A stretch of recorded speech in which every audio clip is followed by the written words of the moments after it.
All right. Welcome, everybody, to another episode of Healing Intentions. This is your host, Dr. Adrian Mehmeti. Whoop And whoop. today I have an awesome, super special guest, Tyler Drake. Welcome, Tyler. Thank you, brother. Really, really good to have you on here, man. You're one of the amazing souls I met recently here in Dallas for the Dr. Joe Dispenza meditation retreat. Whoop And whoop. Oh my uh, goodness. what an experience, man. So much to talk about, so much to integrate. It's been just absolutely nuts since that retreat for me in my life, and I'm sure the same for you as well. And so I thought, hey, let's get together, let's record a podcast, talk about our experiences, our truths that we have to share to the world, and any wisdom that might come out of that. So why don't we start off, Tyler, just a little brief intro, kind of tell us about yourself and kind of, the brief highlights of your life up until this point, kind of what brought you to this point. Yeah, sure. Thanks. Um, First off, yeah, thanks for inviting me. This is the first podcast I've done in a while. Mhm. So the way I view this experience, tangible reality, is that there's a mirror forward, there's a mirror backwards, and I'm always at the point of paradox in between, right? And so my vantage point, no matter what I'm thinking about, focusing on, all of that determines the story in which I tell, right? As I'm looking in the rear view mirror, it's the equal opposite of my current now. Nice. So the past is not real in that sense. There's a reality of what's transpired, but there's my, which is objective, and then there's my subjective experience of whatever that is. So Right. you ask a very loaded question. Tell me about yourself. Yeah. What self is that I'm describing, right? Right. So with that said, my mission in life is to ignite even more passion inside myself and you, Mm. right? I used to say myself and others. I figured this one out at Tony Robbins, actually, A Date with Destiny, right here. This was the consolidation of that experience, 7 days of just ridiculously deep diving, understanding on a soulistic level what it is that I'm about, right? What lights me up? How do I activate? And by extension, learning so much about how to connect and build bridges with anyone and everything else, Hmm. right? Hmm. So, That's a good, fair. That is a loaded question, and it's like, where do you go with that? I guess in my mind, it's like a way to begin, like a brief introduction. Tell me about yourself, your life, but you're such a multidimensional being that it's like, well, what version of the self and what version of the past, future, present do you want to hear about? So fair enough. I appreciate well, and that. yeah, the actual points and the details, it's like all of it has brought me to now. And that's why, our listener is tuned into this podcast at the moment, right? It's because it's now that's inspired them to take the action, right? In hyphen spirit. It's the inside desire, the eros Hmm. coming through, right? And so the details of my journey, I mean, my goodness, just like you, we all have these incredible stories. I mean, 37 years on this planet, that's a lot of rotations around the sun. I don't know the math on that, but one of the ways that I like to look at life is 3 years is about 1,000 days. I know it's more than 1,000, but I like to think about it as 1,000, right? It feels Hmm. so solid. And so when I think about like what's happened in just 1 year, there's a ton, but what's happened over the last 1,000 days and nights, oh my goodness. I have a baby girl, was married, going through a divorce.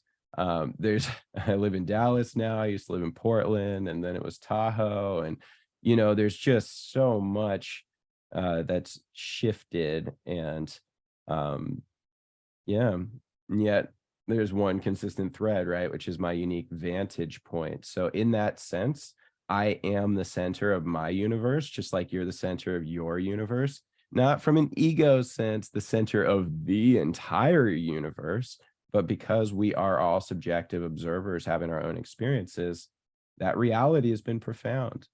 Mm-hmm. Mm-hmm. Absolutely, man. Yeah. Well said. And, I just want to start off by saying that you really, really impressed me when we got together after the retreat. We didn't meet at all during the retreat, Right. but we met at that amazing boat party that just was such a special gathering of, whatever 30 or 40 of us. So amazing. I mean, we were on such a high vibe after that retreat, and then we get on this boat and just exponentially raise those vibes even higher together. And then you just start freestyling on the boat and just blew my mind, dude. I have the videos that I took of you. I was like, who is this guy? Oh, please And share those. I haven't seen them yet. oh yeah, I will. I will. Maybe I'll clip them into this Yeah. into this podcast. Who am I? FreesTyler, right? FreesTyler, the Drake is one of my Uh-huh. current nomenclatures. I love it. Yeah, and then just very impressive. The gifts that you had to share on many levels. We can talk about that a little later down the podcast. And I just was like, wow. And then we hung out on the at It'll Do, and an experience that I'll never forget in my entire life, man. Wow, wow, wow. And just so grateful the connection we made and the experiences we had. And that was like just over a month ago. I mean, talk about time, and just like, whoa. So much has happened since then. So much happened during that time that we're kind of still unpacking, Mhm. and so yeah, just really grateful we connected, man, and very impressed by your wordsmithing, your way that you put together words and language, and to concisely talk about these really complex ideas and thoughts and topics that I'm just like, grateful, just grateful that we're connected. So one of the words you mentioned already, eros, and I've Mhm. never heard that word until Aubrey Marcus. So talk about eros and what you've learned from it, from that, and what that means to you. Yeah, well, I was just at Fit for Service Sedona for my first like deep dive into Fit for Service, one of the core summits, and it was at Aubrey's Ranch. Sedona is a very unique place. The amount of energy that flows through there, people talk about, oh, Sedona is this energetic vortex. Well, it is just physics. There's a lot of iron in the soil. And then there's, my understanding is that there's like a rutilated, some sort of quartz that runs through. And so it's the combination of a highly electrically conductive, area. Mhm. And then there's just the majestic beauty of that place and Mhm. physical elevation. I don't know what that is, but it is a wondrous place. And so, yeah, Aubrey Aubrey's been somebody I've been paying attention to for only a few years, actually. I've been Mhm. in the personal development game since I was, a youngin'. My mom, actually, I get to thank for that. She would bring me like quotes from, Jim Rohn or like, Dennis Waitley and these chicken soup for the soul kind of stuff, and Mhm. she's Mhm. always been an ultra optimist and such a connector and bridge builder. And she actually just taught me unconditional love in so many different aspects, um, for myself. And like, as I've gone through the journey of childhood to big kid, uh, Mhm. Mhm. Right. because if we're not a kid, then what are we? We're old. Who wants to be Right. that, right? Let's be playful. Play Totally. hyphen Full, playful, fully playing. You're big on the hyphens. You're a big I love it. hyphenator. I love Pastor it. loves the hyphenator. Totally, man. So yeah, this whole thing was, basically I experienced the Arcadia Festival, which was a highly conscious, high vibe festival that incorporated like the most delicious, delectable music with integrative speaking experiences, like solistic uplevelment. And so it was this excuse to play full out in such a unique way, like people wearing stuff, being the parts of themselves that were hidden in so many different aspects and elements. Mm. And the tribe that formed from there, the soul family, has been palpable and significant in my life in so many ways. And so the ripple effect of that, um, it's just been great. It led to Burning Man, which, oh my Mm. goodness, that in and of itself was transcendent. Yeah. Um, Yeah. We'll and the talk about family that in just, depth more because there's a lot to go into on that one.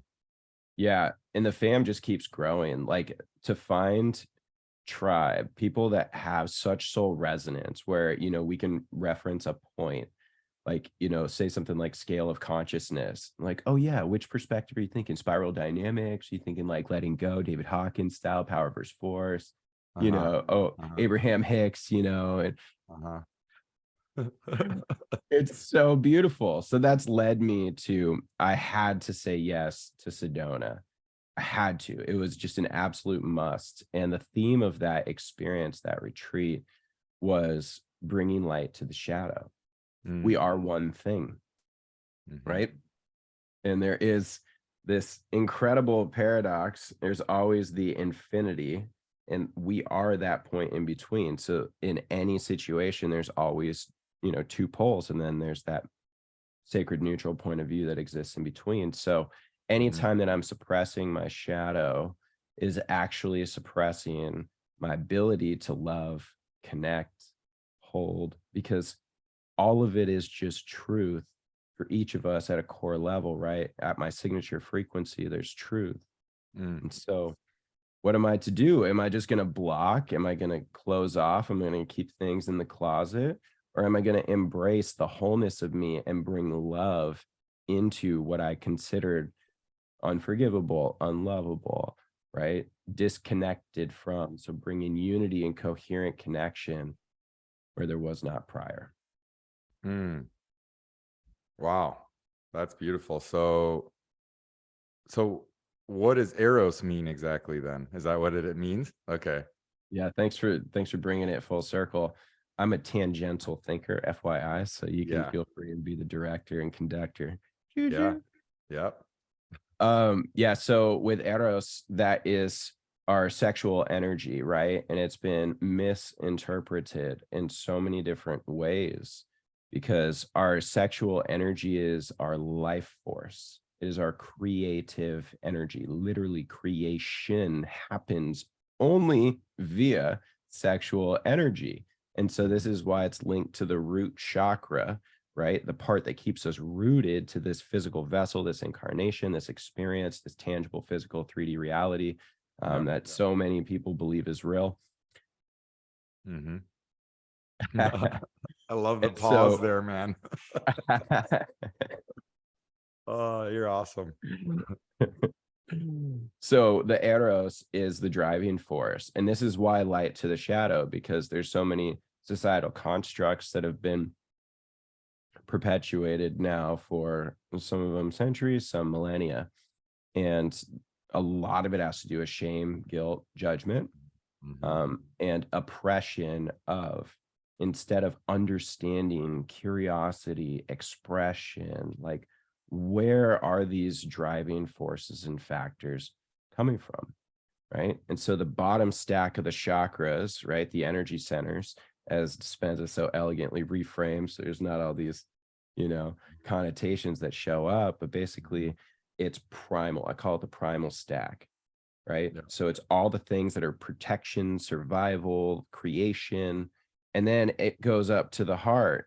And Mhm. at the heart, that's where we transmute all of those self interests, right? And remember that we're actually all one thing, Mhm. right? There's never separation ever. There can feel like it when I'm in the bottom stack in that survival aspect and element. And so from the heart, it goes up to the throat chakra. And this is where, our creative force, God spoke the heavens and the earth into existence, right? Mhm.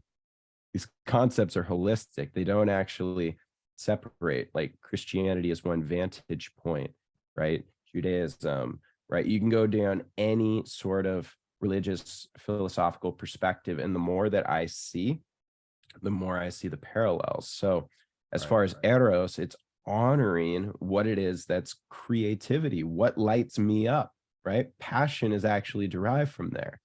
Mhm. So that's the big theme. And ultimately, there's been so much shame around that energy because that creative force is not just sexual. It does not mean physical intimacy. That's what it's been perverted. It's been translated to mean, and that's not actually the case. It is creativity on the Mhm. fullest term.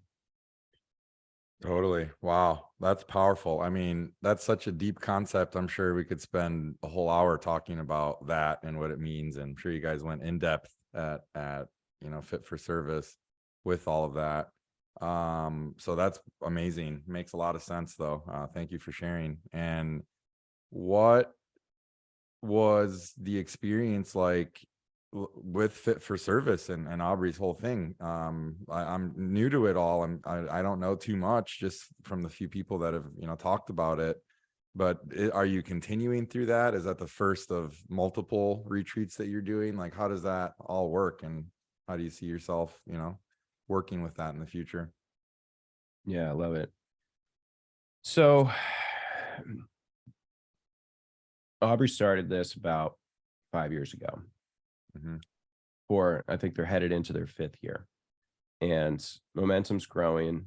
Um, you know, the way that they bring everything together, the degree of coherence, it's a very small container for, it was 250 people at this summit, right? So less than 300, including everybody, right, that was involved in the service and caretaking in the process. Hmm. Um, they could have thousands of people if they want. That's not the goal, right? There's application, there's a filtering process. And so basically there's an infinite amount of perspectives on how to remember that we're all one thing, right? And so each of us have our paths of getting there. Dispenza, straight up meditation, got into the bike accident, could not move, was paralyzed, literally meditated and restored his spine. Yep. Like, okay, so he found a path, Right. right? I can't move. Why don't I, Yeah. go inside and let's just see what happens? And he started to visualize it, and his body actually was in training all of the reformation of stuff that was believed to not be able to reform. Right. So in that process, he's become an epic master teacher, and I consider a Western Buddha in the sense that he's bringing core truths via the scientific method so that Mhm. the left brain society that we tend to be living in, at least here in America, is able to grab and attach. So it's not just this theoretical thing, oh, yeah, you're doing these chakras, and how's that different than prayer? And, so Mhm.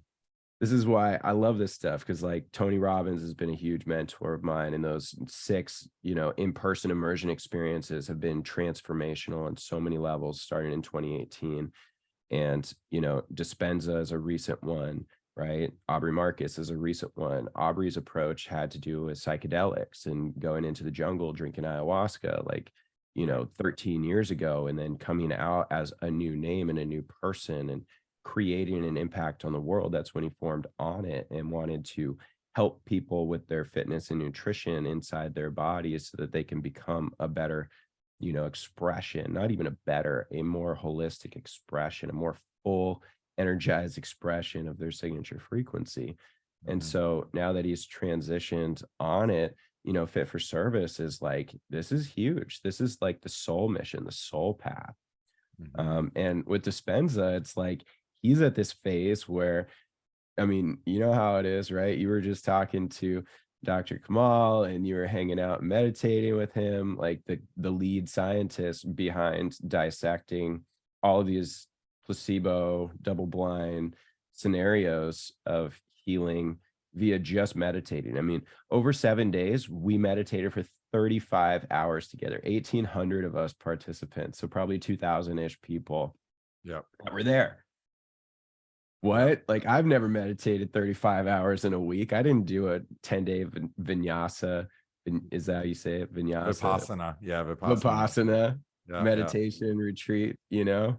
Yeah. I want to Yeah. hear about that from you, brother. My goodness. Man. Yeah, dude. I think that it's hard not to be tangential when all these things that we're talking about are all connected. I mean, everything's connected, right? But especially all of these topics like Aubrey Marcus, Fit for Service, Arcadia, Tony Robbins, Joe Dispenza, like how do you not talk about them all in one answer? So I feel you on that. Yeah, I mean, I'll just quickly say the 10-day Vipassana meditation, silent meditation retreat, I did 6 years ago when I was 30, before I'd ever touched any psychedelic. And man, what an entry into that whole realm, because after all of my psychedelic experiences since then, it was like validation, like confirmation of like, hey man, remember that meditation retreat? You were at these states naturally without any plant medicines on board. You got there without even knowing you were getting there. And then when I would take these plant medicines, it'd be like, here you go. Here you are again. That analogy of like the meditation and breath work and all that's like walking up the mountain, and plant medicines are like a helicopter ride to the top. You see what's possible, but then you always come back down. And that's why they say in the psychedelic community, it's all about the integration work. What are you doing with that insight, that peak experience, to integrate it into your daily life, And that's what I realized at the Dispenza retreat, is that the plant medicines are awesome and they have their place and our paths for sure. But then it always comes down to that integration. So it's like the integration is the meditation. So just do the meditation every day, like he talks about, and it's just a beautiful thing. I definitely recommend the Vipassana meditation retreat to people that feel called. It's super intense, 10 days, silent, no talking, no reading books, no talking to the other people. You're not even supposed to make eye contact with each other. And for people like you and I, that's like, ah! You literally feel like you're losing your mind the first few days, and then it just kind of gives up, and then it's just like straight peaceful. I don't know, it's hard to describe. Words don't really do it justice. It's like you just have to experience it. And so the cool thing about what they do is it's donation based. It's free. They provide lodging and vegetarian food for 10 days. And then you just donate what you can. So that's pretty awesome. And I know that that's something that was a little bit of a fiasco that happened with Arcadia. It was a price, and then it became donation based and whatever. So I love that Aubrey was able to adapt and, change it and make it donation based. But I understand, in the 3D realm we're living in, there's costs and there's things that, have to be paid for. So you gotta work with it. But Did you participate? Were you there? no, I wasn't there. No, I knew about it, but I just, you can't do every event possible, right? You have to pick and choose at some point. So I couldn't make it to that one. But Aubrey's been a big inspiration of mine. I've learned a lot from his podcasts over the years.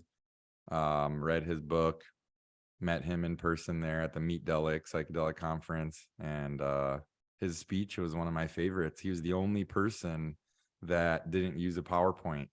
Every other speaker had a PowerPoint up behind them, and he was the only one that just spoke right from his heart. And I was like, wow, that's impressive. And it was awesome. So yeah, man. That's the true PowerPoint. Right. Literally, man, there you are again. Iron Man, bro. We all got our flux capacitor right here at the center, right? Just hit 88 miles an hour, that point That's of it. infinity twice. Paradox in between two eyes. Boom. There it is. See through that heart vision, turn that heart bulb on and let it shine. Yeah, wow. Back to the Future. You got me with that one. That's one of my favorites.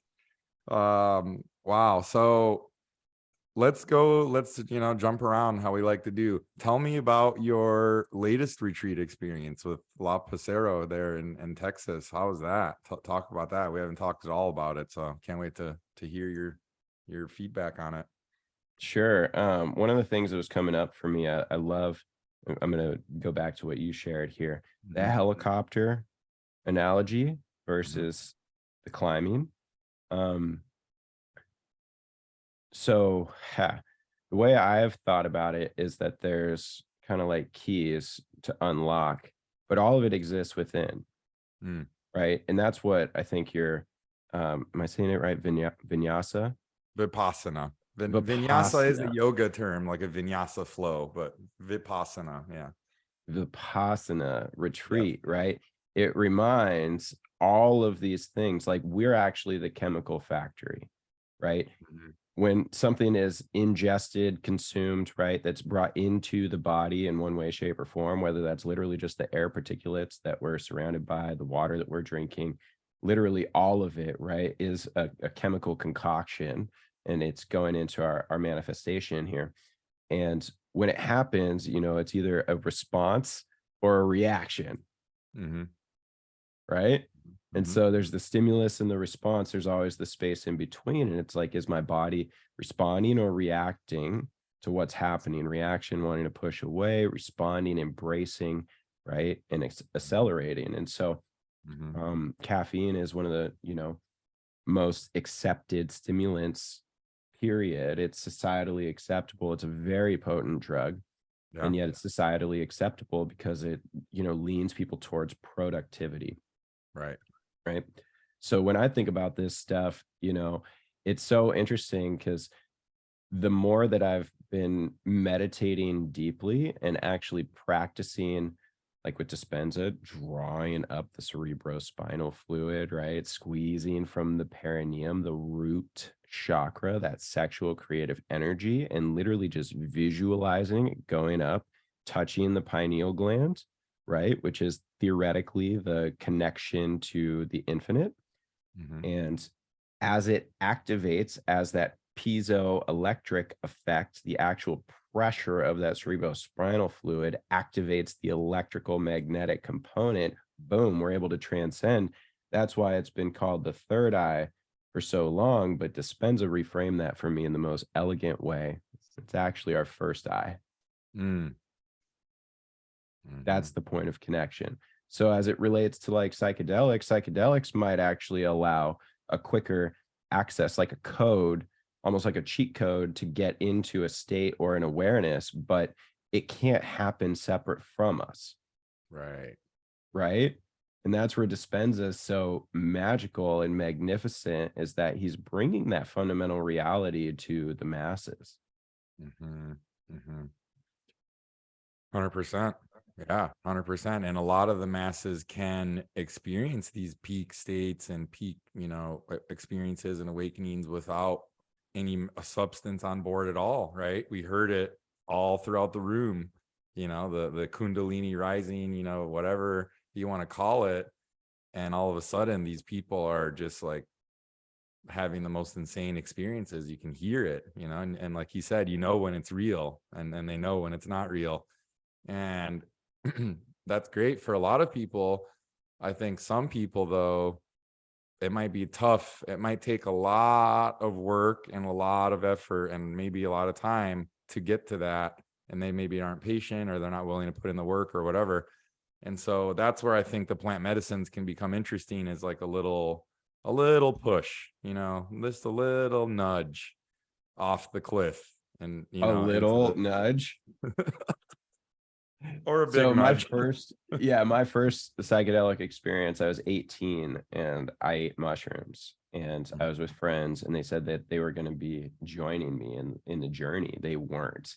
And so it started out with deception, which was a Mm, very interesting energy to begin. And it was at night, and I was, um, yeah, I was in a place where it was safe, but like the friends were very experienced here, and I think the whole concept was like, let's just see what happens with Tyler. Let's go fuck with him, essentially. Mm. And so at one point I decided to leave. And I mean, it was terrible. I felt like my brain had melted. I couldn't do math. I prided myself on, being intellectually strong. And so Uh-huh. I was like, no, what did I do to my life? All these DARE programs were right. It's just creating gray spots in my brain, right? And come to find Right. out, gray matter, right? It's such a potent, beautiful thing. But Mhm. these depictions, these stories that are told just so that somebody stays conforming and sits inside a box. So throughout that evening, I had all sorts of different energetic experiences. And it wasn't until the sun was coming up in the morning, I lived in like a music studio behind a house at the time. And there was a little like platform that was going to be built up to be a tree house. And I remember laying there, and the sun came up and I just started weeping. So many tears just started flowing. I picked up my phone. I called my mom, called my grandma. I love you. I love you so much. Uh-huh. And then slowly but surely, I started to like be able to do math again. And, it was like, okay, so maybe I didn't just die. And maybe I did, though, in different ways, right? That's what the ego death journey is all about, is dying of the self to remember our oneness, our unity, our connectedness. Mm-hmm. Mm-hmm. Mm-hmm. Yeah, man. And Not no, necessarily a gentle opening, right? That was yeah, right. skydiving. Right. Yeah. And like a great analogy I've heard of like entrepreneurship, which you're an entrepreneur as well as is entrepreneurship is like jumping off a cliff and assembling a plane on the way down. Like I'm jumping and I'm going to figure it out on the way down. I'm taking that leap of faith. And that's what these plant medicines can certainly help in teaching and helping us remember. It's like we already know, it's all within us already, right? It's just remember this feeling. and In that's what, space. oh man, never gets old. Never gets old. And he's so, intentional and conscious about the words he uses, how he uses them, his tone of voice. And that way, when we hear it again from his guided meditations, it just like boom, just gets us right back into it, which is amazing. And so I feel like we could go on so many tangents here. I just want to finish up the plant medicine realm right now that we could talk about for right now. So I'm curious, Tyler, what has been your experience like with it? You had the first experience with mushrooms. How do you see plant medicines fitting into life right now for you? Like what does that look like? What are the big takeaways you've gotten from them? Like how would you talk to somebody new about them? Just riff on plant medicines for a bit. Yeah, sure. So, oh,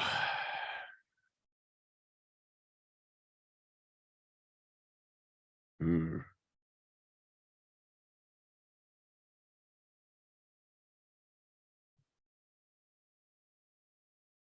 it was, I don't know, 4 or 5 years after that I experienced mushrooms again. Mm, okay. So, just to begin with our origin point there, the potency of the experiences were completely different for each of us because we're all subjective, right? The chemical constituency of whatever it is that is being consumed, organic, inorganic, doesn't matter, Mhm. right? It's all how we are dancing with it, right? Energetically, chemically, emotionally. Right. So, plant medicines, to me, as a general category, because again, anything is sugar is a plant, right? Hmm. Like caffeine tends to come from the coffee beans or tea. Yep. These are plant medicines, right? Kale, Jim Gaffigan has a great bit on if you haven't heard. thought we evolved to not have to eat food that tastes like this. Hey, yeah, I feel you there, Jim. Right? But yet I've grown to love kale, and that association with kale is so nutrient dense. And so, yeah, Right. the texture, the flavor in perspective to like an iceberg lettuce, you know, is going to be something that's more tangible. It's more real. It's more fibrous. Right. And yet I've grown to love that. So Mm-hmm. the umbrella of plant medicine, I think, can be um, challenging societally in so many ways. Yeah. Because if we look at the, you know, the revolution of consciousness back in the 60s and 70s, for example, when these, you know, different psychedelics like mushrooms and LSD kind of were becoming more prevalent, um, consciousness was expanding at a large degree. And I like to define consciousness as awareness, right? So it's not a hierarchical thing. It's just like, am I aware? For example, if I smile at somebody, right? Is it a genuine smile? Is it a part smile? Am I doing it because of my own self-interest? Do I want somebody, do I want Adrian? Do I want you to smile back? Right? Mhm. Is that why I'm smiling? Right, Right. meow. You know? And so that's just an awareness. It's a degree of consciousness. And so these tools have been massively transformational in my experience of expanding awareness, right? Just like meditation, the whole purpose is to become familiar with. That's what meditation actually means. And so people say, I Mhm. can't meditate. Oh, you can't become familiar? Mhm. Right. Maybe a different expression of becoming familiar. I mean, as an example, you know, there's different psychedelics will tend to put different states, tend to bring about different states. And so some are more calming and introspective and bring into that meditative space. Others Mhm. are like massively expansive, extra dimensional, and will offer spaces and states that weren't perceived to be possible prior. Mhm. Mhm. Definitely. Yeah, man. And I think it's not for everybody. It's definitely becoming like this sexy topic these days, where it's like blowing up and everybody's a plant medicine facilitator and integration coach and, you know, and it's definitely blowing up and getting the name out there, which I think ultimately is a good thing for the leveling up of consciousness, right? It just shows where we are as a society more than ever. But I think people need to be cautious, be aware of what they're getting into. It's definitely not for everybody, and do it, safely and smartly. But if you feel called to it, there's definitely a reason. And I think that there will be a lot of interesting developments happening in the space and how it all intersects together with Joe Dispenza's work in meditation. And I mean, no coincidence that they've done fMRI studies on long-term meditators' brains and people on psilocybin mushrooms. And the exact same parts of the brain are lit up. The default mode network, right? That's your ego, right? It's lit up. And so it's like many paths, one truth, like I said in the podcast with Megan, right? I Many, love many that. paths, and one ultimate truth. But it's like some people may never need a psychedelic and they go to a Joe Dispenza retreat and they are fully with it. And some people maybe have one or two experiences with plant medicines, and then they got the message, they can hang up the phone, as Alan Watts says. And Mm, so, or some may feel called to do it way more and work with the medicines and help to guide people through their journeys and everything in between. So I just think that people, because I was one of those people that was brainwashed that thinking, oh, these are bad drugs, a bunch of losers and people that, don't know what they're doing with their life or taking these things and just losing their minds and whatever, right? All the crazy bullshit that's said out there about it all. But once I realized the truth and started digging into cannabis first and then the plant medicines next, I realized like, oh my God, we've been lied to about these medicines. Like they've been used for medicine around the world for thousands of years. So what is with these lies? And I hate being lied to. And so, and that's why I'm so passionate about getting the truth out there to people about these things. We're not sitting here saying, hey, everybody take psychedelics because they're the best. That's not what we said, So it's just about getting the message out there, getting the truth out there. And I appreciate you sharing, because I know it's not easy to talk about this stuff publicly. So it takes courage, and I acknowledge you for that. And Likewise, brother. And there's something I'd love to touch on here before you wrap a bow and ask another question that I deflect against. Please. You're doing great at that. Yeah, please. It's not even deflection. It's just that I feel like there's a natural gravity. Right. And so it's following that gravity. And that distinction is around illegality and immorality. Right. Now, those two can coexist, but they're not mutually exclusive. Right. And so I experienced this I lived in Oregon for most of my life. And so as, marijuana became legal in Oregon, all of a sudden, oh yeah, now all the, 60-year-old person's like, oh yeah, I'll smoke. Yeah. And it's like, wait a second, just yesterday, before that law passed, you were judging and wanting people to be jailed out of the principle that it was illegal. But yet, the illegality changes, now it's moral. Right. I do not like that. I call that situational ethics. And that's somebody that's not done the introspective aspects of understanding that we are all sovereign beings, being and doing, harming no others, holding space in unity consciousness and the sacred neutral point of view, right? Like we are creator essence. I am not this separate God. I am an aspect and relationship of the allness that exists at all points. And anyone that tells me I'm not is strictly living in a paradigm of separation. And yet we wouldn't be animated. We would not have life force flowing through us if we were separate from whatever term you want to use, right? Source being the source of it all. I love that terminology because it seems holistic, like solistically inclusive. It allows everybody their own many path, right? One truth aspect. There's life force. That life force that animates us is separate from any names, anything that I can say is personified. That's my perspective, right? Much love to anybody that sees that representation or has a person that they look up to as being that quintessential example. But please don't judge me for having a different lens, just as my role, right? God, if you believe that God is a judge, okay, now I'm projecting. I said, if I believe that God is a judge up here banging a gavel and everything's black or white, then I would check myself on what morality is, not legality, right?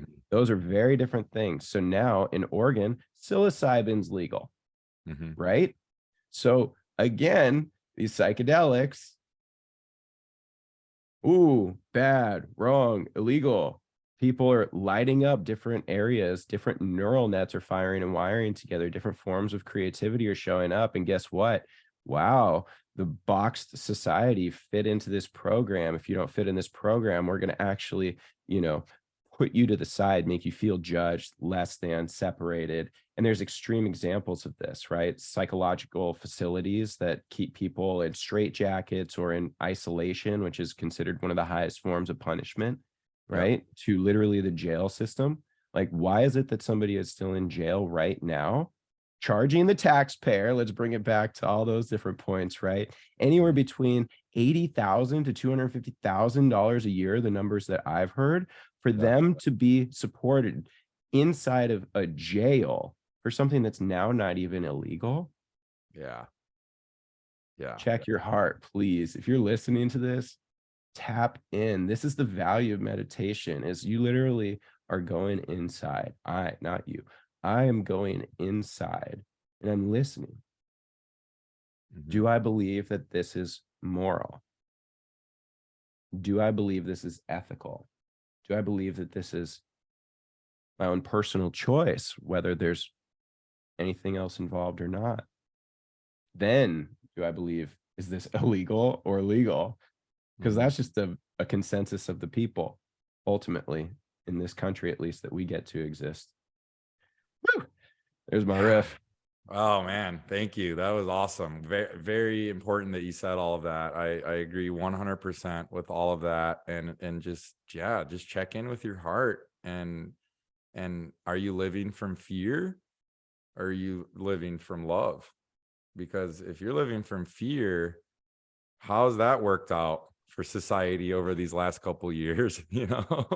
Whereas fear, have a place in our society of living like when you're in fear, your thinking shuts down. You can't think because your brain is just overtaken by fear.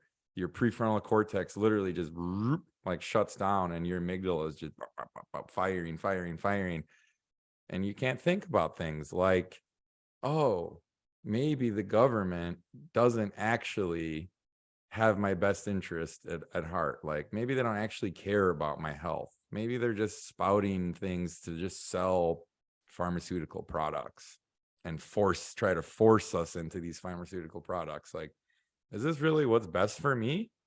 That right there feels immoral, Yeah. yet it's societally bought into. So it's okay because Adrian, you're a doctor, you can sign a slip that says, I'm prescribing this person to become chemically codependent upon this product that then is getting lobbied for permission to sell, patented so that no one else can sell it, right? And then Yep. becomes this giant profit center and self-perpetuating prophecy where this person now is no longer a sovereign individual. They now have bought into this mindset. Well, my doctor told me that I need this, Yeah. which is coming from such a heart-centered, beautiful place. And if the doctor is coming from a heart-centered, beautiful place, not having their own special interests over here, right? Write a prescription and all of a sudden, oh, cool, I got another subscriber to my, recurring revenue stream. Yeah. Yep. Yep. Yeah. Wow. It's so crazy, man. It's so crazy. But once you see, you can't unsee. But when you're not seeing it, you're seeing it from a different perspective of, no, they really care about me, but it's my doctor. They went to medical school. I didn't go to medical school. They know better. But it's more become religion and not science. Oh, It's more like let's bow down to the guys in the white coat because they're the leaders of it all. It's like, oh, not so fast there. Is that really what's best for you and your health? You got to check in to that, because only you know best. You know best for yourself and your body, and it's just learning to tap into that awareness of your own body and having that. My big vision for it all is to educate and empower people to realize they are their own self healers, right? And once you realize that, you don't have this fear, this like, oh, but my doctor said. It's like, well, no, you realize you can heal. Hey, I get in a car accident. I'm not trying to heal myself and fix my own bones and put it, take me to the hospital. It's time for the drugs. It's time for the surgery, right? But any chronic disease, I don't want to go anywhere near a conventional doctor because they're not taught health in the medical system. They're taught pathology, they're taught pharmaceuticals, because like you said, it's all run by the pharmaceutical companies. And it's just like, what else do you expect from them? When you're a hammer, every problem is a nail. So can you speak to your journey pivoting in your 20s, desiring to create an entirely new life? Because you've got the handle. You're a doctor. Dr. Adrian. Got a Yeah, nice ring to it, right? Doesn't the yeah. ego just light up? Oh, yeah. Oh, doctor. Oh, it's so funny, man. The ego. I don't even mention to most people that I'm a doctor, and then when I do, they're like, oh, and I can see in some people's perspectives and eyes how they all of a sudden treat me differently. Then it's like, well, that's why I didn't tell you that I was a doctor right away. It's because now What I is get the treated. shift that you're experiencing? How is that treatment shifted? Like if you were to be real specific Mhm. versus like being really general, just I would say specifically, I've noticed in people that like don't have a lot of confidence in themselves and their knowledge and their like intelligence. As soon as they hear I'm a doctor, they right away like want to dumb themselves down. Oh, well, I don't really know that much. Like you're the doctor, and I'm like, whoa, no, stop right there. Like you do know a lot. And I'm trying to help you to remember that you do know a lot. And look, you knew that right there. And I just remind them through it. It's like, there's no ego here at all. I don't even like to use the doctor title. I just happen to be, I'm a different kind of a doctor. That's why when you said, prescribed or whatever, it's like, that's not coming from me. I don't even have those prescribing rights, thankfully, in California mm, at least. And so I can prescribe hormones, I can do IVs, but I'm not prescribing the harder, pharmaceutical drugs, and I that's can't. interesting. Do you know the percentage of doctors that actually are in your same um I don't know the distinctions there. Like how many doctors are able to prescribe versus how many are not. Yeah, it's state by state. It depends on each state, but like naturopathic doctors are licensed in like 27 or so states right now. And only in Arizona and Washington, I believe, we're able to prescribe any drug, same as an MD can. But everywhere else, it just depends. Most of the states, we can't prescribe anything. It's just nutrition, supplements, lifestyle modifications. But yeah, the 99% of the doctors out there, it's a pill for every ill, you know. A So pill for every ill. Oh, you like that one, FreesTyler? Uh-huh. oh my goodness. I go to school for a while so I can get a thrill. Let the ego build up. You know, that's the deal. They call me doctor, just like the pepper, but I'm coming through like a resurrector. I be Oh, resurrecting people from the spine. I be doing it by signing signatures all the time so they can be prescriptions. My reality is manifesting more generosity, right? That's not actually what's happening, man. That's crazy. yeah. Yeah, I man. love that you chose a path where you don't actually have prescriptions as an option. That's amazing. I did not realize that. Yeah. And the only benefit to having prescriptive rights is actually so that you can take people off of their drugs. Because if you can prescribe it, then you can deprescribe it. But so I can't be officially the doctor taking somebody off of their drugs, but I can, you know, advise them and educate them on, hey, this is what this drug is doing. Da da da da da. Da. Here's your alternatives.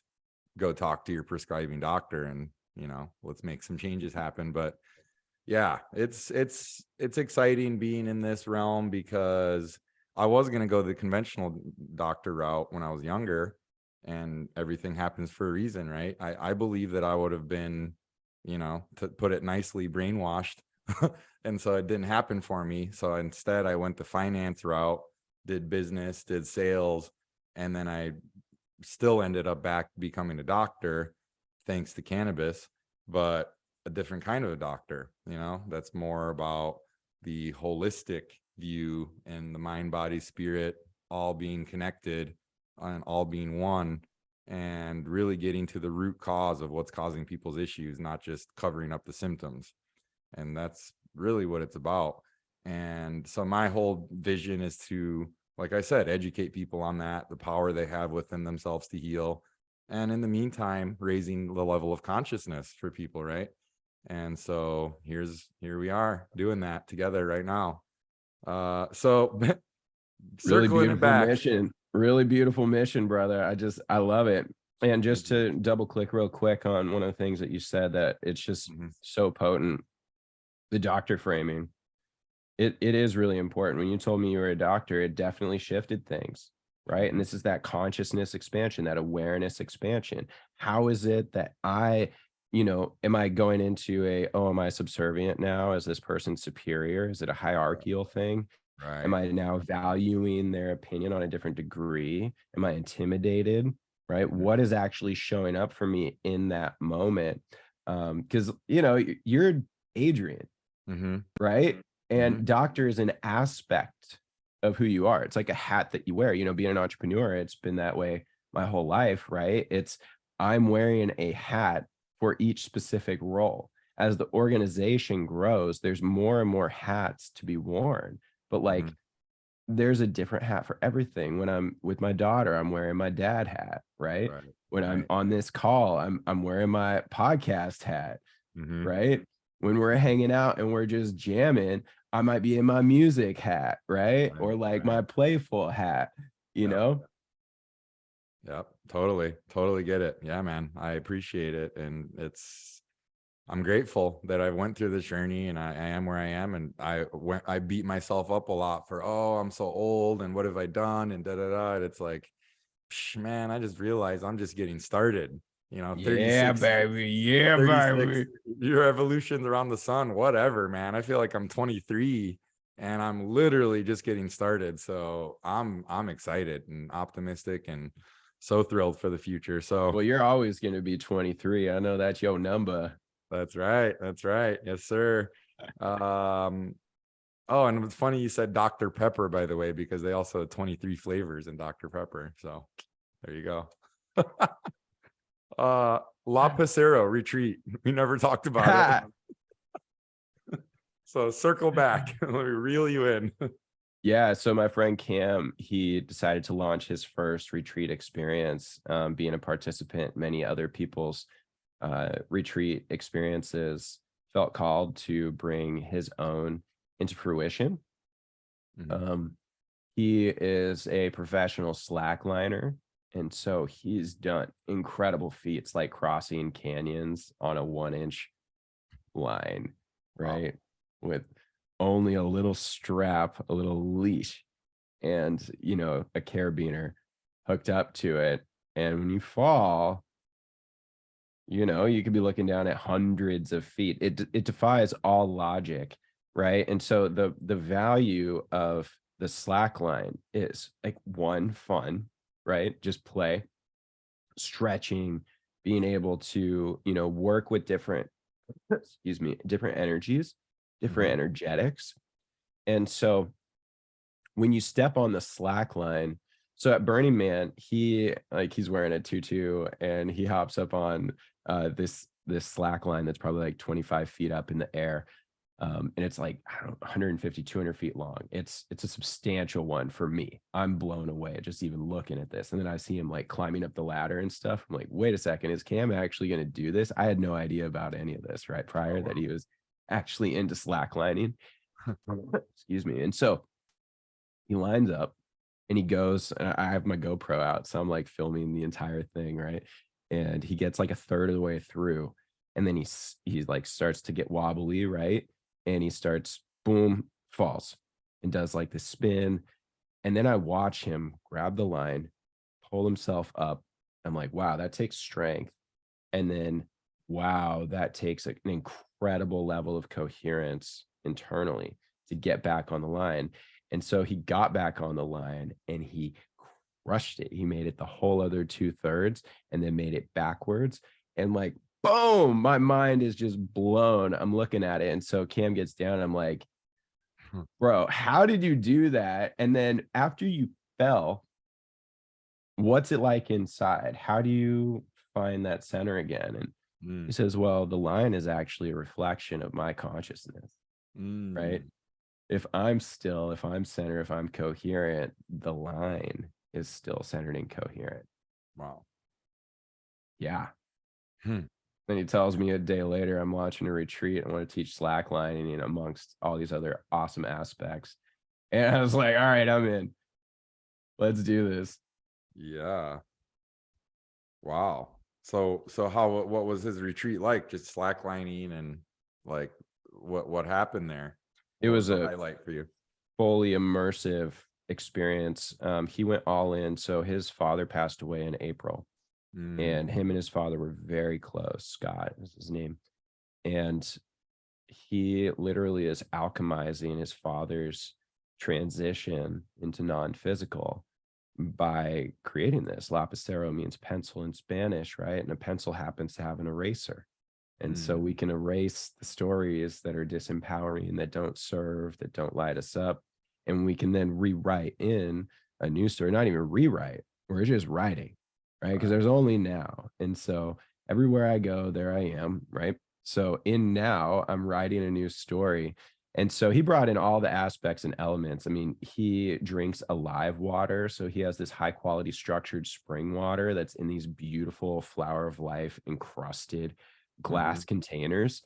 He brought in like 70 jugs of this. So we were drinking alive water the entire time. And you as a doctor know, right? There's the doctor reference, but as a person, you know that the whole blood system is completely replaced after 7 days. And so 5 days of drinking alive water, I mean, it's most of our blood has been completely up leveled.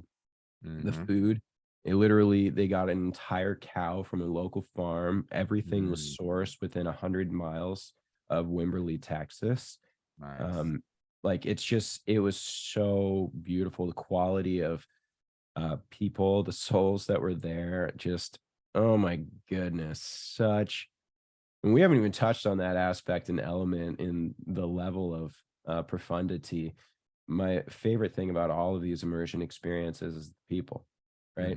We got to meet because of this. Actually, we got to meet because of Megan, right? And then inviting to the boat party. We didn't even know each other at all during the event and just immediately clicked.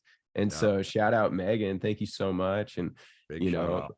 the whole team there, Ramez and the whole crew, Big T, and Big T, Emma, everybody. Yeah. Darcy. We were all gonna be on the podcast. I already interviewed Tyler.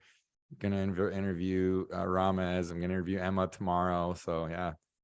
That's so awesome, brother. I love it. Like see, this is the juice of life. So it's like we go, Tony Robbins said this elegantly. I mean, this is, I literally keep this stuff around all the time. Like this is one from 2019 and like the notes in here, just, it's absurd.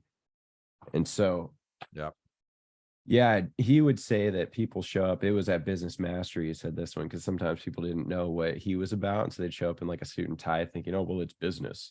Right. And then they go to Tony and he's like, yeah, like moving all this energy, like expressing every aspect and element and dimension that we can together as a unit, right? And creating a safe space to do that. And so he says, people come for what they want, but I make sure that they leave with what they need. Yeah. Yep. And that's the people. That's it. That's the whole juice for me. Every single immersion experience, I'm like, boom, mind gets blown, gets expanded in so many different dimensions, aspects, elements. And ultimately, it's about the friendships that are formed, the way that we get to co-create and collaborate and connect, right? Celebrate accountability, right? Like to have people on the same wavelengths where it's like, it's not even like from a judgment stance. It's just when I talk to you, I know like, okay, Adrian's all month, he's completely sober in every aspect and element. And so I can just touch base with you and be like, yo, how's it going? Right? Totally. Oh man. It's so I'll say it honestly here out live because I really am trying to practice my truth and honesty. I broke the soberness. But I did not break the semen retention. And honestly, that's the more powerful practice for me. And especially it being Scorpio season. And now it's officially done. It's Sagittarius season. But man, wow. I could talk about that for the whole rest of this time. I haven't watched those videos you sent me yet, but what a powerful practice. Any males out there listening to this, look into semen retention. It's super powerful. Like we already talked about, your sexual energy literally creates life. And so as a male, when we waste that unnecessarily, it depletes us. And so when we conserve that and don't waste it and we recirculate that energy and transmute it, it's been just unbelievable. Really can't say enough good things about it for myself. I feel like Superman and Batman combined. I've I've just been elevating to whole new levels every day, meeting new amazing people every day. And I agree, man, it's all about the people. I've said to many people, Joe Dispenza's retreat was worth it just for the people that I met alone. Like, forget about all the stuff we experienced and learned, just the people. I'm like, whoa, I have some lifelong new friends, you know, Oh yeah. and soul family and whatever. And so I'm just like, I have this thing hanging up on my wall. Life is about the people you meet and the things you create with them. So go out and start creating. And Mm. here we are. This is Here the we are. beginning. Here's the beginning of that. Creationeering, baby. Yeah, yeah. So awesome. Hey, real quick, the semen retention concept, like this is so big. You know, monks would go into the mountains, right? And like, you know, nuns, they're, you know, no sexual partners. There's this concept and lineage goes so deep. In my experience, it's been profound on so many levels because the degree of here-ness, right? Presence that shows up. The part of me, because it's not denying the animal stack, right? It's transmuting the animal stack into the life force that then fuels all of these upper energetic centers that exist not in matter, but in energy and spirit, right? Yep.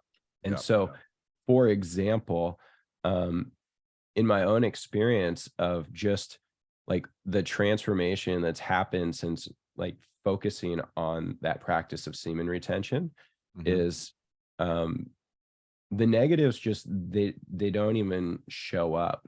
Like there's no porn, for example, right? Right. And so Right. for so many people the addiction there is just compulsion.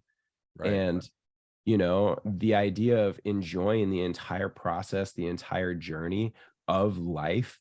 And it's not about destination.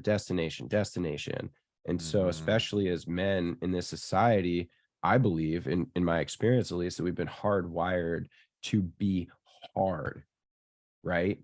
To like, there's this you know, ego, you know, let's inflate and you know, Yep. I'm the shit and whatever. Right. And it's like, whoa, taking a step back from that and being able to retain your eros, your sexual energy, and transmute that. I mean, Napoleon Hill talks about that as being that and the mastermind were the two most impactful things in Think and Grow Rich, right? Right. This is a century ago, Yep. you know, and we go back in all the lineages, you know, the longer that they go, there's always stuff about this. It tends to be priests and mystics, right? That are oftentimes the ones that are practicing semen retention, or they don't have sexual partners. Right. Excuse me. And there's nothing wrong with sexual partners. In fact, I think that's an incredibly amazing, beautiful aspect of this reality. You know, I have a daughter because of this. Mhm. And oh my Mhm. goodness, Tula, I love you so much. Mm, Shout out Tula. Can't wait to meet her soon. yeah. Yeah, she's all over the vision board, but you Nice. probably can't see that. Awesome. Um, yeah, and so I just wanted to double click on that for a little bit because also in these communities, I've found more often than not that the males are already doing this, right? Mhm. And if it's not like just period 100% semen retention all the time, it's conscious and aware. And so the whole motivation game shifts. It goes into creative aspects and like depth and story, and you know, energy starts flowing in all sorts of different ways, and like there's full body orgasms that can happen. I've experienced, right? Like it's crazy. Just even deep in meditation at Dispenza, for example, Mhm. during some of these meditations, like, you know, there's one he does called body electric. And Mhm. that's the whole thing. When your entire body is lit up, not just the root chakra, like just your sexual organs, but like when that energy is boom, transmuted into the entire vessel. Yep. Once you see it, you can't unsee it. Once you feel it, Yep. you can't unfeel it. Yep. For sure. For sure, man. And you know, the real sexual mastery is to continue semen retention, but to be able to have sex, but then still choose to retain it. And instead of ejaculating, injaculating, and recirculating and having Ooh, that whole body orgasm, that's possible. Definitely takes some work and some mastery. And that's what I read about in these, Enlightened Sex Manual, David Deida, and so many other books talking about that. Yeah, in the meantime, just in terms of, self pleasure, masturbation is, just wasting it. You're not making a life doing that, right? So in essence, it's being wasted. So, um, wow. powerful stuff. I just felt the metaphor there, because we are constantly, every day that, I wake up, it's my birthday. I'm being reborn, right? Mm, Literally plugging into source and truth, and then coming back into a hopefully recharged avatar, just like mhm, our iPhone, right? Plug it in, mhm, or your mhm, Android, plug in our devices, fill up the batteries, and once they run out of juice, they turn off. We turn off at night for a third of our lives, theoretically, and plug in, tap into that energy. And so that literally is the bridge between here on this physical planet and spirit. And so the more that I'm able to channel and transmute that eros, right? That creative energy into other pursuits. I mean, this is part of why the freestyle stuff has become so important to me. It's been the most readily accessible flow state activator and like synergy builder that I've experienced in my creative pursuits. mm, mhm. I could see it. Wow, that's beautiful. Um, so let's talk about, I feel like, we could talk about so many different things, but I want to pick uh the concept of relationships, intimate relationships, Oh and goodness. uh My and man. how you feel Going about that. straight into the furnace. Oh, Hey, one of my favorite quotes, "The cave you fear to enter contains the treasure you seek." yeah. Intimate relationships. Thanks to our homeboy Aubrey, I went down the open relationship path and learned a lot of tough lessons, from it. And ultimately, it didn't end up working for me in the way I had it set up, because one of the downsides of, potential risks of that happening is your partner falls for the person they're hooking up with. And that's what happened to me. And it was brutal. And I never shared that publicly until the episode that I just released with Megan today. So yeah, I'm out there with it now. And so it's been a journey for me, and I don't know how I feel still about everything. Is it conscious monogamy? Is it open in some Mm. modified way? What does it look like? So right now I'm just enjoying the single life and, my freedom. But we'll see where that lands. But what are your takes on that, and just that dynamic, and everything? I know that's a big question, but I love it. I love it. This is one of the things I really appreciate about you, bro. You go straight to that truth. Like, what is the resonant truth? So, Mhm. all right. So I'll preface this with been married twice, and I'm going through my second divorce right now, and it's with my daughter's mother. And um we separated almost a year and a half ago, and yet it's still an ongoing thing. And there's a lot of unresolution here, right? Mhm. Discoherence, incoherence. Um, so this has been like over the last year and a half as I've experienced the darkest days of my life, Mhm. and the most tears I've ever experienced in my life. Mhm.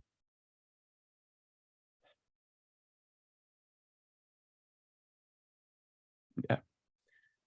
So when I think about, what is relationship as a concept, like on the biggest level, it is, I am a sovereign individual soul. I am here, I get this physical body, and so there's a physical connection, but I'm in relationship to everyone and everything at all times, period. Mm-hmm. That is an ultimate truth of the one thing of reality that I've come to a conclusion on, right? Or at least that's my current framing. So, with that being said, the paradigm that I operated in was either on, off, black, white. You're either in relationship, and that's to exclude everything else. And there's a varying degree of unquestioned, unspoken rules, boundaries, all sorts of minutia that exists in between, because the truth of the matter is that we're in relationship to everyone and everything at all times. And Right. so to think about what, Aubrey has been a great example here. He's the person that I'm most familiar with that's been on his spiritual path and has been the most public and coherent around open relationship dynamics, poly meaning multiple, like consistent partners and depth. And what I love about that concept is that it just feels true, right? The old model, like, here, this is my partner. They will fulfill everything in me, right? The Jerry Maguire Mm-hmm. idea. You complete me. No, no, anything or anyone outside of me can complete me. That's Right. by definition an impossible. And that's not an I'm hyphen possible. That's an impossible, Right. right? Right.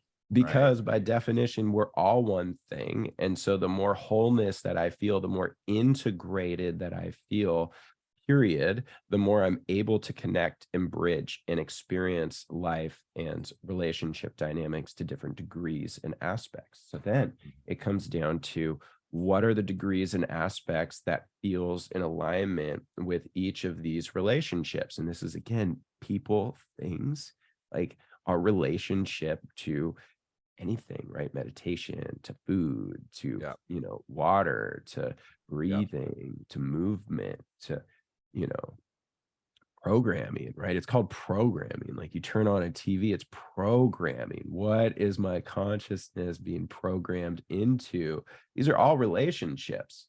So the Right. physical side here, I'm reading a book called Sex at Dawn, and they've gone all the way back 10,000 plus years Yeah. and looked at, societal breakdowns and structures. And to think, when things were tribal, there's some tribes, for example, that have, you ask a son or a daughter, and they say, I have 500 fathers. Mm-hmm. Mm-hmm. 500, right? Because everyone in their tribe is their father, right? All the males are their father, every female is their mother, Yep. right? And so because of that, imagine how holistically beautiful all the perspectives they're getting, all the wisdom they're getting, all the love, when it's not single source dependent. And so the old model, not the old model, the reason this new model was created and perpetuated over the last, like, I don't know, call it 10,000 years per se, in my opinion, is we created an abundance of food via farming.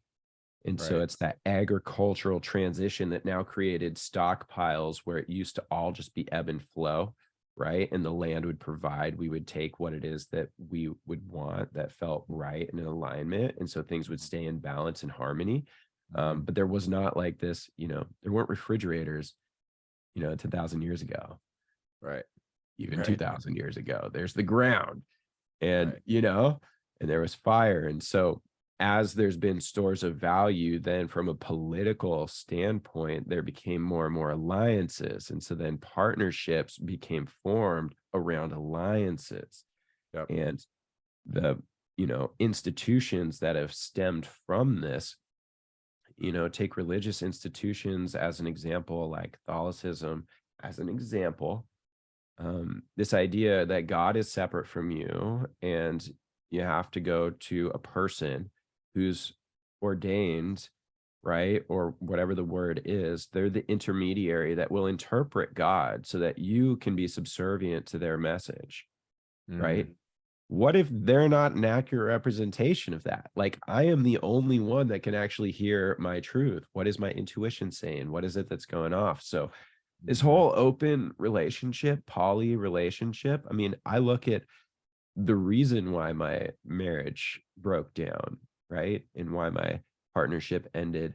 I have questions around, if for my partner, if she would have been more fulfilled, if it could have been open, for example, because I started to find myself being really jealous of different relationships and living in mystery where I don't think there was ever an issue of infidelity by the terms that we agreed on, right? But Mhm. like it caused me to really question because I was so ride or die, so all in that this is my partner, this is my person. And then I was in that Jerry Maguire paradigm because then when our relationship wasn't going the way that I was hoping, I was miserable, Mhm. and I would exclude so many of my female friends from even having conversations out of the fear of jealousy or resentment, as opposed to like, Yeah. that's the best sounding board on the planet for how to have Totally. relationship, like talk to Totally. the same sex, people that are having the same experiences, or if your orientation's different, the people that are in the masculine or feminine Right. energy Right. dominance. Right. Where do you want to Totally. go with this? Oh man, you're so spot on about that though, dude. To the point of where I wouldn't even have female friends because it's like, nope, don't even go there Yep. because don't even start that. Don't even open that, can of worms. It's like, well, that's a little unhealthy, to not have any female friends as a guy. What's wrong there? Like, what am I so afraid of? Oh, I don't want to get my girlfriend jealous because then she might think that I'm talking to them in some other way. And I don't know. I've got to be careful of how much I say exactly because I'm sure she could hear this, but I just like, it's like, what are you so afraid of? If I actually am so into you, then I'll keep coming back to you. You're right. Like the fear would overtake the whole thing. And like, where was the love? It was gone because we were overcome by fear constantly, Mm. you know? And like And the then it whole open becomes poly thing, I get it. Like if love has no boundaries and you really love this girl, this person you're with, why would you be so upset if some other person is giving them an orgasm? You're being like, hey, bro, high five, man. You helped this girl with a tire on the side of the road. High five. Like, thanks, bro. I appreciate you. You helped out somebody I love. But now, because you gave them an orgasm, I'm upset at you because that's mine. That's my possession. Like, whoa, whoa, whoa, whoa. we So I can't get it. possess anyone or anything. Like that's an ultimate reality that I've come to. I don't own this body. Like I'm leasing this body from the divine. Like Mm, thank you for this blessing of this vessel, but like it has a mind of its own. Like I have congestion in my nose right now, right? And I want to blow my nose. right. And yet I'm like, no, I need to be completely present here on this podcast. Well, I'm just leasing this thing. Like I gotta, I get an opportunity to take care of it in different ways and listen to it, but it's not me. My Mhm. spirit, my consciousness, the thing that actually animates my life is me, right? That aspect of me. And this is one expression of it. And so if I'm to say that, hey, this person right here is mine, which I used to say was so much love and endearing heart openness, I thought, Right. but it's like, whoa, it's such a slippery slope here, you know? Yep. Yep. That being your ride or die, so to speak, your co-pilot is so different, honoring that person as their own pilot as well, right? But as soon as it's like, no, no, no, you're my co-pilot subservient to me. Hmm. I'm main pilot, you're co-pilot, right? Now it's like a hierarchical thing. Yeah. Ugh. That's not conscious monogamy, and that's what most people out there I feel like are doing, is this other version of monogamy, this perverted, like, we're together, we're exclusive, but then we lie to each other constantly, or we're different people in front of each other versus in front of our friends. Like, why? We should be similar, we should be the same person all the time. And that's why I get conscious monogamy too. Like if you're really fully dedicated to each other and your spiritual evolution together, and you're not completing each other, but you're complementing each other. You're whole on your own, but then when you come together, it's like this beautiful, yin yang marrying of two souls that are actually one, and you're like this one unit, and you evolve together and continue on that path. I get that also. So that's why But I'm kind of like, I don't know where I even lie. that can't exist. We don't Yeah, die of ourselves to become one unit. We create an entire other unit.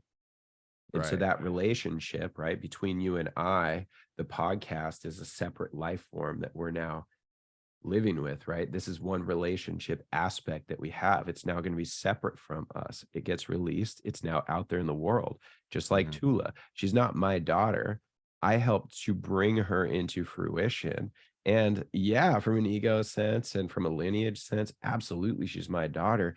But she's Tula. She is Mhm. a sovereign individual being that I get the opportunity to cultivate, to play with, to co-create, to teach, to learn, to like, Yeah. Yeah. And I read Sex at Dawn too. Great book. Chris Ryan, he's awesome. And like when you read it from that perspective, it's like, well, this is just the way that's natural to us. So we have these urges and these desires that we're just suppressing ultimately. And that's powerful. When you suppress that, it's going to come out in other ways, right? look at all the headline scenarios. Like if Tiger Woods had a different relationship frame, Yep. you know, if he was just honest, hey, no, I don't want to just be with one person intimately, like physically intimately. I Yep. want to be with other people. All of a sudden, he's just in an open relationship. He's not considered this cheater. All of a sudden, now he's outcasted from everything because he violated the moral fabric. And it's like, whoa, there's so many examples of this. He's just a famous person that I feel like is, relatable in that aspect. But like, how many times, if you feel called to have a conversation with somebody, how many times did you shut down that conversation because I don't know, like my partner is probably waiting, you're sitting here like checking for like, I don't know, maybe they text me or something. Am I violating some sort of boundaries versus that whole like, if you love something, let it go, Mm-hmm. right? And it's not if it comes back to you, it's yours. If it comes back, it's more full, Right. right? Right. Yeah. Yeah, man. Totally. Totally. Really, really awesome. I want to wrap this up here shortly, but I want to bring up Envision Costa Rica. Super, super duper excited for that. It's your first time as well, right? Yeah, I've been hearing about Costa Rica from a lot of really beautiful souls, and like it shows up on the top like 3 to 5 places in the world for a lot of people. And so I'm very curious to actually go there and experience this. And the fact that it's wrapped up in a festival of holistic integration and fun and play in the middle of the jungle Yeah. paradise. And I know personally like 50 plus people that are going, including yourself. Thanks to you. Yeah. Yeah, brother. My Yeah. pleasure. So glad Yeah. that you said yes. Yeah, man, I'm excited. I have had it on the top of my list for a while, and it, just seemed like the right time to go. And obviously helps that there's some amazing people. I think the only people I know that are going are you and Megan. It's the only people I know. So I'm ready to Well, you're meet gonna meet a everybody else. lot of dear souls, a lot of soul family, a lot of soul tribe, people that you're gonna immediately drop in with and be like, okay, are we in the kiddie pool or you want to go, scuba diving here? Awesome. Yeah, I'm excited. I am very passionate about festivals like this, and bringing people together, the music, the art, the community, the dancing, all of it is medicine. And I'm just grateful that we get to experience it and be there together, and just in a few short months. So yeah, thanks again for that. Just wanted to throw that out there, and appreciate you having an extra ticket that I could purchase off you. It means a lot. And yeah, I guess this feels like a good time to end. Do you have anything else that's on your mind, on your heart, that you'd like to share with everybody? And I'm sure this is part one of many to come, but What else is left on your heart or mind here for everybody? Yeah. Thank you.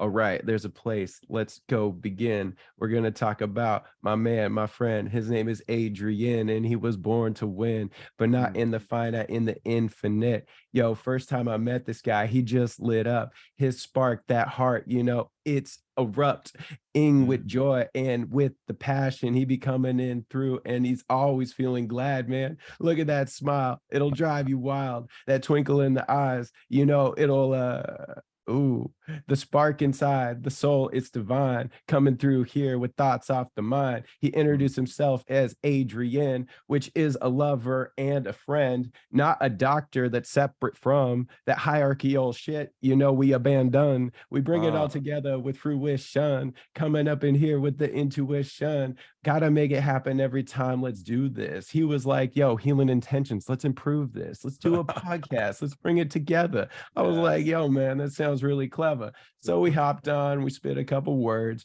dropped in our hearts, and it was absurd. And that's the word, because we having so much fun. So thank you very much.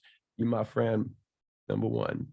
Wow, man, you're so fucking awesome. I'm really grateful we're connected, bro. I love you and cannot wait to see you in person soon and turn up again. Yeah. Thanks so much, bro. Much love, brother. And thank you, listener, for being here with us and experiencing this journey. If you have anything that you'd like to contact me about, Tyler the Drake is usually my social stuff. FreesTyler the Drake on YouTube right now, but Tyler the Drake will find it, all one word. And then, yeah, I'd love to connect. Our soul tribe, our soul family is expanding in many different ways. And I'm not sure my orientation to all these things. I've been called the passionator, and I know I'm on mission when I'm helping people light up, right? And so whatever it is that I can do to be of service, let me know. Awesome. Appreciate you, man. All love and gratitude. Live long and prosper.